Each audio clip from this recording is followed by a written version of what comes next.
All right, y'all, little update. So far, just been doing a few miscellaneous things other than the dash. I believe I'm all done, pretty much. Got the step in, I got my cluster mounted, start-stop switch done, cup holders in, I got bilges on, 1-inch bilge on each side for the 1100 gallons an hour bilges, and then this is for my exhaust. It looks small here, but it's half inch there, and your exhaust right off here will go out there. Once again, this is 2012 Sea-Doo RX-TX 260, so it only has one exhaust cooling outlet. The rest of the exhaust water goes through the exhaust up and out. As for cluster, that is all in and mounted. Cup holders, step, steering bezel, some switches, another cup holder, start-stop switch. It's hard to see, it's all black and shiny. And then I've cut out my switches for up here. I'm no longer going to be using the VTS. That is going to be obsolete now, but it's all part of the switch panel. All the welds polished out, looks really good. It's not mounted yet, but it's all set to be mounted. Nothing's wired in. Holes are drilled. Just like that. All right, there's that. Now, exhaust. The exhaust is like a touch too long to try and get it in and out, so I'm taking 2 inches off of it. I've already cut it out with a bandsaw. Here's my 2-inch sliver. I recommend taking a little, like I cut it right on the weld, which this is the first one I've had to cut apart myself. And this little baffle piece obviously is welded in right here somewhere.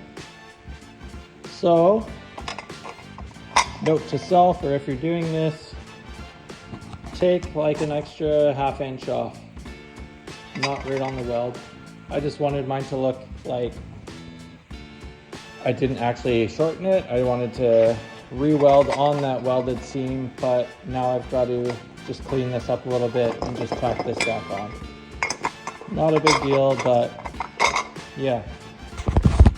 Then you can see inside, because say the new Sea-Doo 300s, they have little notches where they want their exhaust to sit in orientation exactly. So this does not. But you can see where the water comes in through here. Then there's this baffle here, and then the water sits. It comes up and then it goes down here, and then it gets trapped in there. It's hard to see. Here, let me grab my light. There you go. Water gets trapped and then it shoots down into there, and that's where it gets picked up on this outlet to come out. So, orientation for setting these, this factory welded seam goes straight up and down when you're installing this muffler. All right, so now you've seen the inside of the muffler, you know the orientation on how these rotate. So welded seam straight up and down, and then your pickup will vacuum out all the water that gets shot into the bottom. All right, now I'm going to clean this up, get her welded back on, and do a little fit test. Motor's still not bolted down yet. All the motor mounts, shims are correct, and the motor mounts are threaded. Yeah, she's coming along. Oh, hood struts. These are 16-inch, 65 pounds each. Okay, 16-inch, 65 pounds each. And you have to help the lid up just a little bit. Once it gets like a third of the way, it goes and opens up fine, yet there are no seats on it yet. So it's gonna be a little heavier at that point in time. I'll just do a quick measurement for you guys. If you wanna buy the same hood struts, where's my tape? Over here. God damn it, always losing tape measures. Oh, grab another one. Okay, where I mounted these. From here to center, 4 inches, 4 to 16th roughly. And from the transom to center of there is, I'm going off that ledge, I'm going off the inside there, it's 14 inches. So 14 inches forward, 4 inches up for 16-inch hood struts. They close perfectly, and I think there's still a ½ inch of space so they don't bottom out. All right, glad I could help. Peace.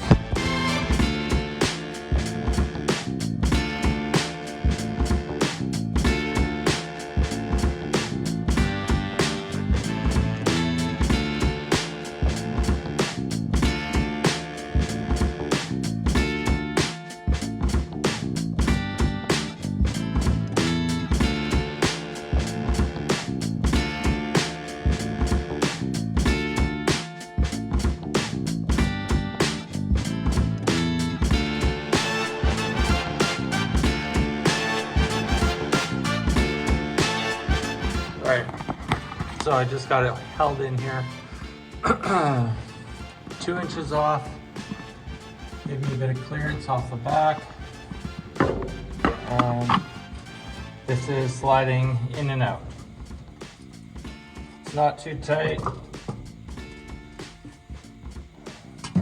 Yeah, there's about 1 inch of clearance, so 1.5 inches off the back.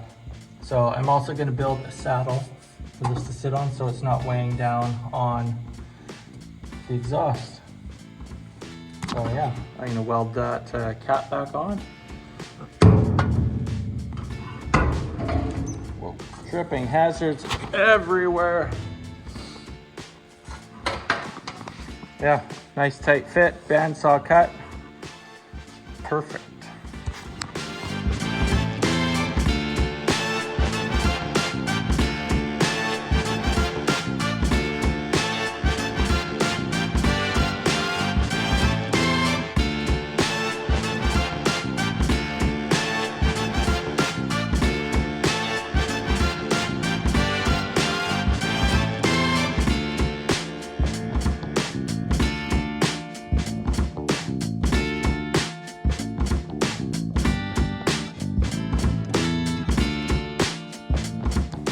All right, there she is mounted.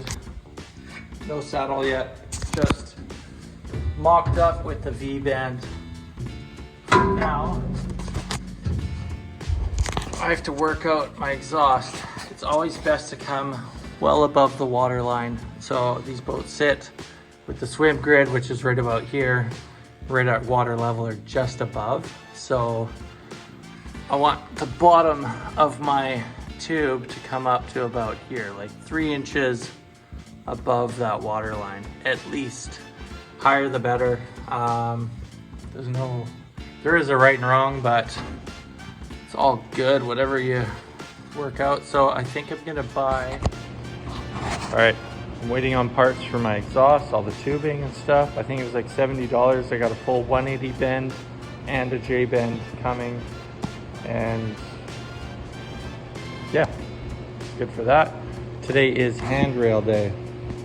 So all these handrails, these are from Jetstream, but I do want to put a handrail at the top of the windshield, one here and that side, and also a grab rail that comes off of here, just like my last boat, for the passenger. This stuff is 60-63. It's bendable. A little more malleable than 60-61. 60-61 will bend, but you have to heat it up like a motherfucker. And good luck getting it right every time. It can crack. So 60 63 aluminum bends. This is 3/4 inch, same size as the factory grab rail. And yeah, I have just a cheap bender. I'm gonna use one roller on this side just to hang on to the butt end, but I've also made these because bending larger pieces of aluminum, these rollers tend to put a little dent on the aluminum. So I made these little notch with UHMW. It slides along really nice. And yeah, I'm gonna be bending mine at 60 degrees. I don't know what these are, but I've done a whole bunch of other ones and 60 degrees works really nice. So come up 60 degrees over here. I haven't calculated out this angle yet, but the angle will be true. I'm not gonna come all the way down. I'm only gonna come to about here. So I've got a 4-foot piece. So yeah, let's get to it.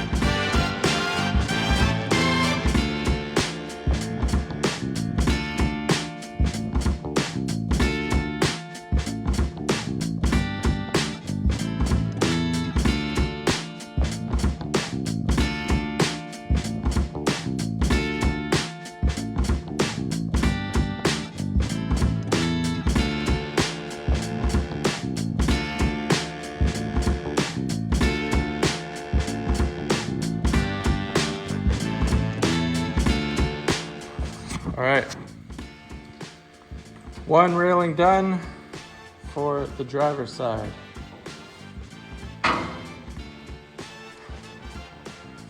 Got this angle good. Straight in line there. Straight in line there. It's hard to see in the camera. I'm gonna put a little post right here, just below the corner, just to help keep that up. And also, for doing this, just a little quick tip here. Once I got this angle down,